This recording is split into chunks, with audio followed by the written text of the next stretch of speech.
नमस्कार, प्रणाम, सत श्री अकाल, आदाब। आप रहें आबाद, खुश रहें, स्वस्थ रहें, मस्त रहें और आनंदित रहें। आज एक छोटा सा उपाय आपको बता रहे हैं कि बवासीर जो पाइल्स है ये क्यों होती है। इसके दो मुख्य कारण हैं। पहला कारण तो ये है कि जब हमारा पेट सही नहीं होता, क्योंकि पेट का मतलब लोग पेट को इसी को पेट समझते हैं। ये पेट नहीं है, ये तो सारे ऑर्गेन्स का एक सिस्टम है। जब हमारी जो दो आंत हैं, एक तो लार्ज इंटेस्टाइन, एक स्मॉल इंटेस्टाइन, ये दोनों आंतें जब, क्योंकि जैसे हम भोजन करते हैं, भोजन पहले पेट में जाता है, पेट में गूथा जाता है, उसके बाद हमारी बड़ी आंत में आता है, छोटी आंत में आता है। उसके बाद उसमें से बड़ी आंत जो है वो मल के रूप में दो काम करती है। एक तो मल के रूप में भोजन जो कचरा है, जो गंदगी है, वो मलाशय में पहुंचती है, और जो शुद्ध तत्व है उनको वो निचोड़ती है। क्योंकि हमारी लार्ज इंटेस्टाइन के अंदर 2400 घंटे एक पेरिस्टाल्टिक मूवमेंट होता रहता है। वो ऐसे ऐसे गूंथती रहती है, निचोड़ती रहती है। इसी से जो मलाशय है वो आगे मल में चला जाता है, और जो शुद्ध पदार्थ है जिनसे ब्लड बढ़ना है, हमारे ऑर्गेन्स बढ़ने हैं, जिनसे ऊर्जा बढ़नी है, तो वो तत्व नीचे निचड़ जाता है। तो कई बार जब हम खाने में कई ऐसे जो पदार्थ चिपकने वाले हैं, चिपकू टाइप, जैसे मान लो आपने गुड़ खाया तो वो अंदर जा कर के चिपकने की कोशिश करता है, क्योंकि अंदर हीट होती है। हीट से जब गुड़ गर्म होता है तो वो आंतों में चिपकता है। तो कई ऐसे चिपकने वाले पदार्थ जो होते हैं वो क्या है कि पेरिस्टाल्टिक मूवमेंट होने के बाद भी वो आंतों के अंदर, आंतों के भाग में चिपक जाता है, जाली में चिपक जाता है। जाली जब बंद हो जाती है तो आंत का जो काम करने का, वर्क करने का जो सिस्टम है उसमें बिगाड़ आ जाता है। उसी बिगाड़ के कारण या तो हमें लूज मोशन हो जाते हैं या फिर कब्ज हो जाती है। और क्योंकि आंत कोशिश करती है कि उस पदार्थ को किसी तरीके से बाहर निकाला जाए, फिर वो एक युद्ध की तरह काम पेट के अंदर, आंत के अंदर चलता है। तो लूज मोशन से तो क्या है कि जो गंदगी है वो बाहर आ जाती है, लेकिन जब कब्ज हो जाती है तब क्या होता है कि मलाशय के अंदर जो मल है वो ब्लॉक हो जाता है। और जब वो ब्लॉक होता है तो आंत का जो नीचे वाला भाग है, जिसको हम गुदा बोलते हैं, जहाँ से मल बाहर आता है, तो वो भाग क्या है कि उस गंदगी के कारण, जब गंदगी ज़्यादा देर मलाशय के अंदर मल पड़ा रहेगा तो वो नीचे वाली गुदा को इफ़ेक्टिव कर देगा, मतलब जख्मी कर देगा। उसके कारण क्या होता है, फिर वो बवासीर जैसी समस्या आती है, गुदा का जख्मी हो जाना। और कई बार क्या होता है कि मल जब टाइट ज़्यादा होता है तो हमारी जब आंत है, आंत का जो नीचे वाला भाग है जिसको मलाशय बोलते हैं, जब टाइट मल को बाहर निकालता है तो उस समय हमारी बड़ी आंत का, मलाशय का जो कुछ भाग है वो क्या है कि वो अंदर की जो नसें हैं वो फट जाती है।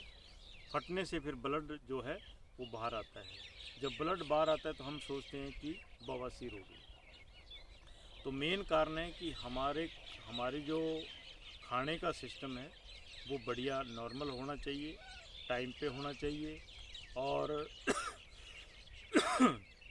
पानी जो है वो हमें भोजन के साथ लेते रहना चाहिए, क्योंकि पानी जब क्या है कि हर एक चीज़ को हम पानी से धोते हैं।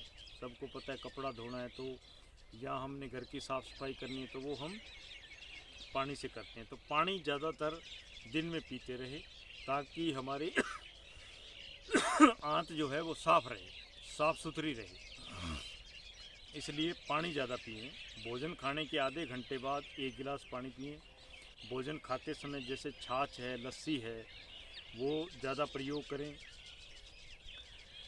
तो अपने पेट को कोशिश करके, और दूसरी बात एक ध्यान में रखने की ये बात है कि जैसे आपने भोजन कर लिया है भोजन करने के बाद 4 घंटे भोजन को पचने में लगते हैं, तो 4 घंटे के बीच में आप कोई चीज़ ना खाएं।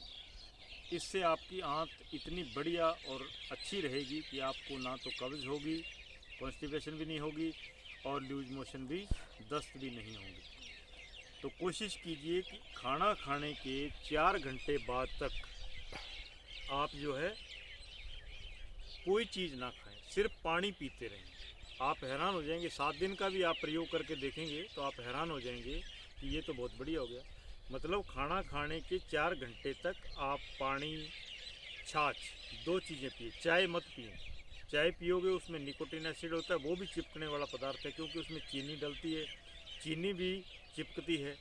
चीनी तो इतनी खतरनाक चीज़ है, एक बार मैंने देखा एक मिस्त्री ने प्रयोग किया कि उसके हाथ से चीनी के कुछ दाने इंजन के अंदर डल गए।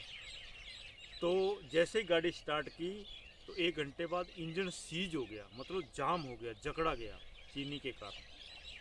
तो चीनी बड़ी ख़तरनाक है, जैसे इंजन को नुकसान करती है वैसे हमारे अंदर के जो इंजन है, जो हमारे ऑर्गेन्स है, उनको नुकसान करती है।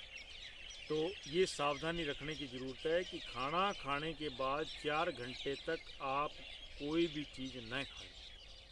अगर आपने लंबा टाइम तक बढ़िया अपने पेट को, क्योंकि पेट से बीमारियां, आंतों से बीमारियां शुरू होती है, तो इसको स्वस्थ रखना है। दूसरा, अगर मान लो किसी कारण आपको पाइल्स, मान लो नीचे का जो हमारे मलाशय का भाग है वो जख्मी हो गया और ब्लड आ रहा है, तो उसको रोकने के लिए बिल्कुल एक आसान सा फार्मूला है। आपको क्या करना है, जैसे नारियल होता है, नारियल आपने सब ने देखा होगा, सूखा नारियल, सूखे नारियल के ऊपर एक घास सी होती है, भूसा सा। उस घास को आम मंदिरों में या जो गरीब बेचते हैं उनके पास वो घास सी मिल जाती है आपको। तो वो घास लेकर के 5-4 किलो उसको किसी बर्तन में रख करके उसको जला लेंगे और उसकी राख बना लेंगे। और उस राख का क्या करना है, उस राख को थोड़ा महीन हल्का पिसाई करके और उसको छान लेंगे। छानने के बाद 1 चम्मच जो राख है वो एक कटोरी दही के अंदर डाल देंगे। डालने के बाद उसको मिक्स कर देंगे और 5 मिनट तक उसको पड़ा रहने देंगे। उसके बाद खाली पेट आप क्या है, उस दही को खा लेंगे। ये प्रयोग आपने सिर्फ 7 दिन करना है, मतलब 7 चम्मच आपको राख बनानी है और 7 दिन प्रयोग करना है। उससे क्या होगा, एक तो आंत जो है आपकी पूरी तरह साफ़ हो जाएगी और दूसरा जो मलाशय के अंदर मल चिपका हुआ है, जाम है, तो वो सारा का सारा साफ़ सुथरा हो जाएगा। तो इस प्रयोग को आप 7 दिन करें, इससे आपको कभी भी लाइफ में बवासीर नहीं होगी। दोबारा फिर अगर कभी कोई ऐसा चांस बनता है तो आप इस प्रयोग को दोबारा भी कर सकते हैं। इसका कोई साइड इफ़ेक्ट नहीं है, बिल्कुल आसान है, फ्री में ये आपकी औषधि तैयार हो जाएगी और इसका आपने प्रयोग करना है। तो बवासीर के लिए ये छोटा सा उपाय है और आपको सावधानी भी बता दी है, तो इसका प्रयोग आप अवश्य करेंगे। और इस क्लिप को ज़्यादा से ज़्यादा शेयर कीजिए ताकि और लोग भी इसका लाभ ले सकें। नमस्कार, प्रणाम, सत श्री अकाल, आदाब।